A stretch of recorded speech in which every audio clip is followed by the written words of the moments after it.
NASA के साइंसदानों की मेहनत रंग ले आई। नासा की एक प्रोब जिसने बीनो नामी सियारचे से मिट्टी और पथरीले टुकड़े इकट्ठे किए हैं, बहिफाजत जमीन पर उतर गए हैं।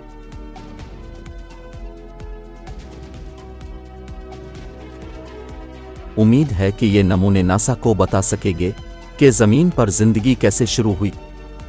खलाई जहाज ओसिरस-रेक्स नमूनों पर मुश्तमिल कैप्सूल नमूनों को मुंतकिल करने के बाद खला में ही रहा।